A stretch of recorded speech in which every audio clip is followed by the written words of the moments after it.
My story is about VC investments in crypto companies, which Confrontation. are down 26% the first half of the year compared to last year. $9.3 billion in 2022, $12.5 billion in 2021.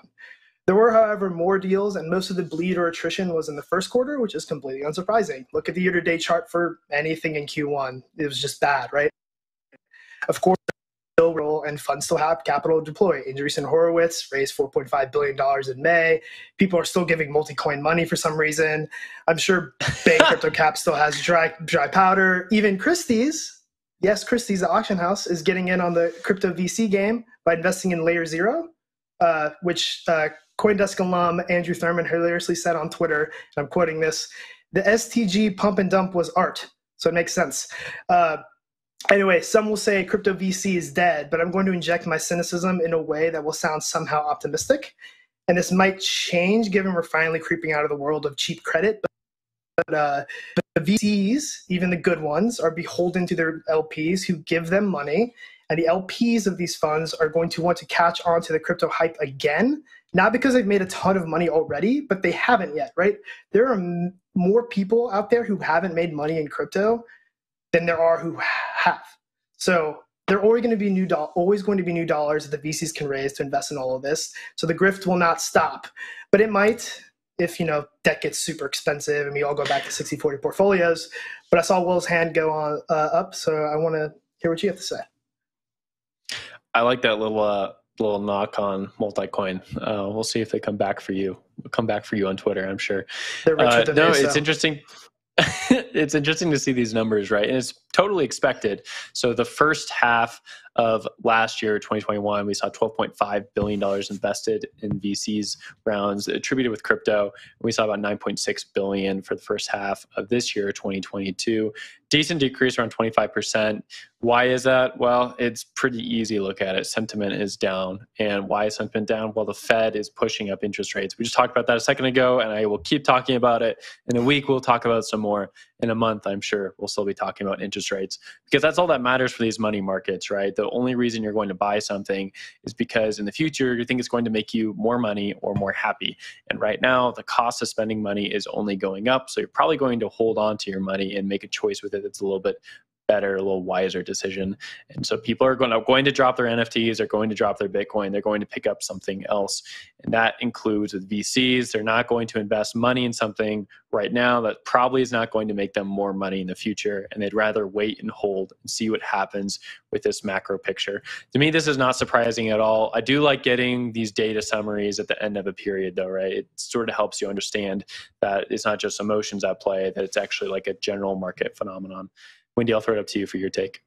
A couple of things that I want to say. I mean, obviously the market isn't doing well, so people don't necessarily want to dump money in. People will kind of want to hoard their cash, hoard their crypto, or whatever it may be. And I feel like good VCs on specific occasions would want to do that too. However, on the flip side, there's a lot of really great opportunities out there because there's people that are legitimately building, and generally you get more legitimate people building in these types of downturns and these bear markets or bear cycles. So there's that. But also too, when you're looking at crypto VCs compared to traditional VCs, there's a lot of crypto VC firms that they don't even act like real VC firms. They don't necessarily come from the traditional market. They kind of slap that VC label on themselves and call them that. So I think the good ones are still out there investing, but they're a little bit more precaution. They're taking more precautions as to what they're putting their money into, because when you're investing as a VC, from my understanding, it's a long-term play. It's just not you're going to get in and get out with your tokens or whatever it may be. It is like a 3 to 5 year, sometimes 10 year before you exit.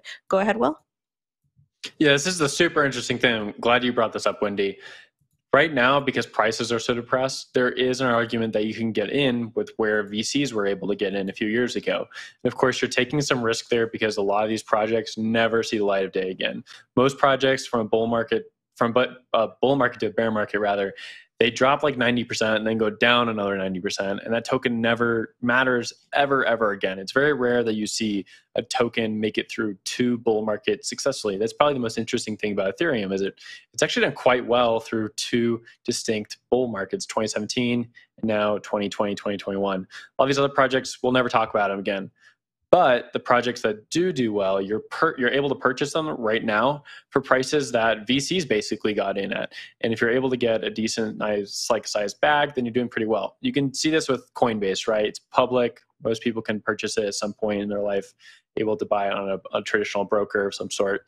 Right now, it's down decent amount. It's like $50 or so, I think, is what like it's trading at. And so you're able to go get a stack of that for where a lot of people who worked at the company and had equity vesting were able to get their first bag of it. That's compared to November of last year, where Coinbase stock was trading at like $380 a pop, right? So there is like a nice silver lining here. Of course, not financial advice. Purchase whatever you choose to do with your own research. Jen, I'll throw it to you, but I saw George's hand also go up. Jen yeah, first. I'll fight George for it. I was just going to quickly say, the numbers make complete sense. And I think VCs are just being a little bit more thoughtful maybe about where they put their money now. So like you said, Wendy, when VCs are making their bets, they're making their bets in the long term. And I think we can look at what Christie's new Web3 VC arm did to kind of see how the minds that are making these decisions at these venture capital firms are thinking. So Layer Zero is an interoperability protocol that makes moving assets between different blockchains easier for clients. So we're starting to see all of these problems, right, that we spoke about during the bull cycle, but they were kind of the secondary narrative because everyone was so excited about all of the money and all of the exciting projects and the NFTs. I think now is when we're really going to focus on the problems that presented themselves during the bull cycle and how we fix those problems, how we get to this utility that we've been speaking about. And I think we can see that with Christie's first investment. But George, I'll give you the last word. Well, first off, Layer Zero sounds a lot like Cosmos, so I don't know what the difference between Layer Zero and Layer Zero is. Cosmos, I think, or Atom is like a cursed token based on what my understanding of altcoins. But one of the points that sorry, I'm like freezing, so I'm not sure. One of the things that Wendy said reminded me of a piece that someone at CoinDesk wrote about VCs. And it was about how crypto VCs aren't really like venture capital firms because they have these liquid tokens that they can then dump on people. So it's actually a really interesting dynamic where venture capitalists are supposed to invest, in these risky things that after 5 to 7 years you can get out. But now if you have pre-sale tokens, you can get out in a month whenever it 10x's. So I think there's an imbalance there.